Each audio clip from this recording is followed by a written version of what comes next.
देख रहे हैं पल पल न्यूज।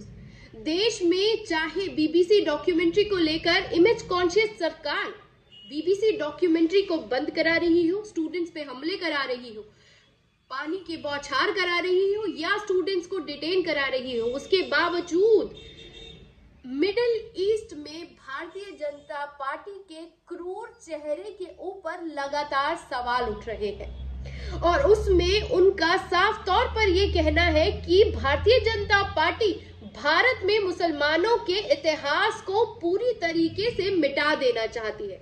दोस्तों, आपको पता होगा कि मुगल गार्डन का नाम बदलकर अमृत उद्यान रख दिया गया है, लेकिन सवाल तो वही उठता है कि मिडिल ईस्ट से लेकर तमाम दुनिया में सरकार की नाम बदलो राजनीति और मुसलमानों को टाइट रखो राजनीति लगातार जारी है, लेकिन उसके बावजूद कहीं कोई सुगबुगाहट नहीं है, कहीं कोई हेडलाइंस नहीं है, कहीं किसी के बारे में कोई चर्चा नहीं है। लेकिन अरब शेख लगातार भारतीय जनता पार्टी की क्रूरता को बेनकाब करते हुए दिखाई दे रहे हैं। इस बार उन्होंने फिर से बीबीसी डॉक्यूमेंट्री पर जिस तरीके से स्टूडेंट्स को निशाना बनाया है उसको बेनकाब करते हुए ट्वीट लिखा है। मैं आपको बताती हूं कि ट्वीट में उन्होंने क्या कुछ लिखा है। उन्होंने कहा है कि बीजेपी डॉक्यूमेंट्री में जिस तरीके से बीजेपी गवर्नमेंट बीबीसी डॉक्यूमेंट्री को बैन कराने के लिए एफर्ट लगा रही है, उससे ये साफ होता है कि एंटी मुस्लिम राइट गुजरात में करने 1000 लोगों को मारने वाले कोई और नहीं भारतीय जनता पार्टी ही है। जिस वक्त वहां पर Modi was as chief minister of Gujarat, anyone calculate the film will be arrested. This is a crime. Those who are responsible must be held accountable. साफ बात यह है कि उन्होंने तो साफ कह दिया कि 1000 मुसलमानों को मारने वाला 2002 दंगे के लिए जो भी रिस्पॉन्सिबल है, जो एंटी मुस्लिम राइट्स के लिए जिम्मेदार है, उन्हें सजा मिलनी चाहिए, उनसे सवाल जवाब होना चाहिए।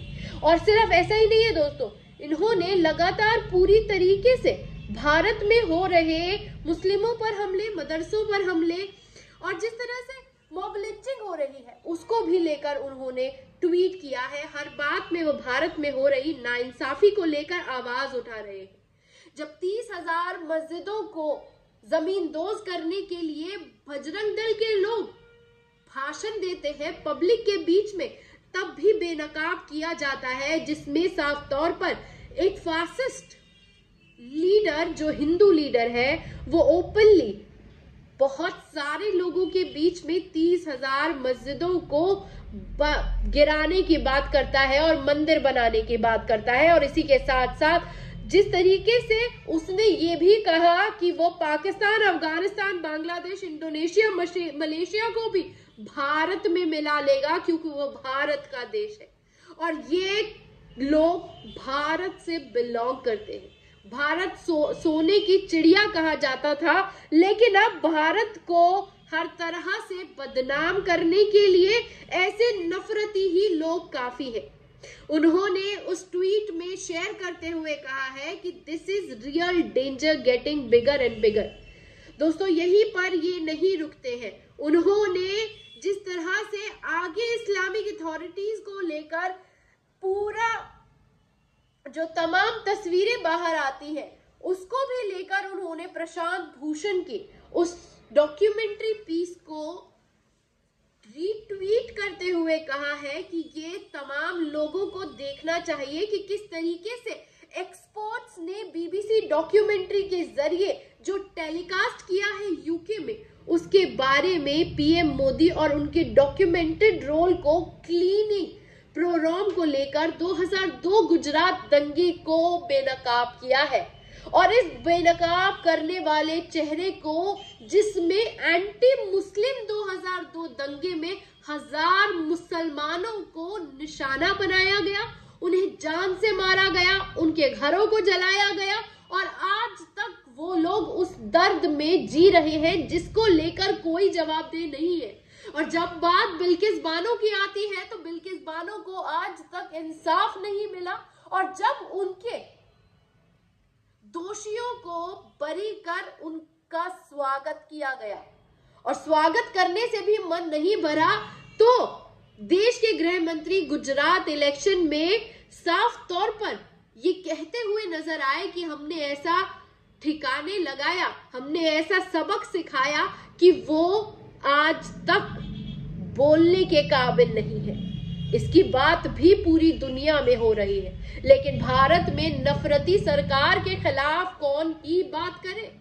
लेकिन डंके तो बज रहे हैं कि किस तरीके से सच्चर कमेटी की वो रिपोर्ट कहती है कि दलितों से भी ज्यादा बुरे हालात मुसलमानों के हैं भारत में। शिक्षा का अधिकार छीना जा रहा है, मदरसे तोड़े जा रहे हैं, मस्जिदों को निशाना बनाया जा रहा है, बहन बेटियों के हिजाब को निशाना बनाया जा रहा है, सुली बुली डील जैसी बातें की जा रही है, गाय के नाम पर 9 युवकों को मारा जा रहा है। उसके बावजूद भारत में महंगाई चरम पे होने के साथ साथ मूल्य टाइट कर दिए गए हैं। पढ़ाई के लिए स्कॉलरशिप बंद कर दी गई है। सच्चर कमेटी कहीं बंद करके कूड़े में फेंक दी गई है, क्योंकि भारत में हिंदू राष्ट्र होने के लिए पूरी तरीके से भारत के मुसलमानों को टाइट रखना जरूरी है। अमेरिका की वॉच डॉग कंपनी ने जब पूरी तरीके से 117 पेजों की भारत में हुए मुसलमानों, दलितों और आदिवासियों के हमलों की वो 117 पेजों की जब रिपोर्ट सामने रखी तो भारत की सरकार ने उसे प्रोपेगेंडा कहकर झुठला दिया। और जब बीबीसी की डॉक्यूमेंट्री में सीधा नरेंद्र मोदी जी के अस्तित्व पर सवाल आए तो भारत में उसे बैन कर दिया गया।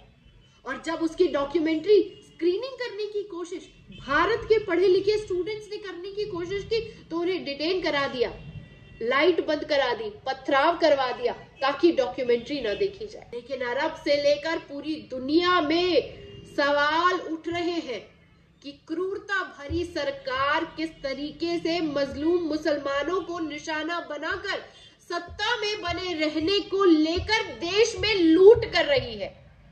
महंगाई चरम पे है। अडानी के तमाम घोटाले राष्ट्रवाद के नाम पर समेट दिए गए हैं, तमाम पोर्ट्स बेच दिए गए हैं और तो और धीरे धीरे सारी धरोहर बेचने के बाद मुसलमानों की जितनी भी बनाई गई धरोहरें हैं उनका नाम बदल दिया जा रहा है या उन्हें जमीन दोस्त कर दिया जा रहा है। और सत्ता लगातार कह रही है कि यहाँ विकास हुआ है। दोस्तों, कैसा विकास हुआ है ये आपकी जेब बहुत बेहतर जानती है, लेकिन उसके बावजूद सवाल कहीं नहीं है। पूरी दुनिया सवाल पूछ रही है, लेकिन यहाँ के कोई भी पत्रकार इतना दम नहीं रखते कि सत्ता से आंख में आंख डालकर ये पूछे कि ये क्या हो रहा है। हम सवाल पूछेंगे क्योंकि पत्रकार का यही धर्म है कि वो जनता के हित में सवाल पूछता रहे। और मुसलमानों पे हो रहे हमले अब घर की बात नहीं, दुनिया में चर्चा का मुद्दा बन चुका है। और डॉक्यूमेंट्री में जिस तरीके से सत्ता बेनकाब हुई है तो अब डर इनको भी सताने लगा है। कैसी लगी ये रिपोर्ट? कमेंट बॉक्स में आकर अपनी राय देना ना भूलिएगा। शुक्रिया।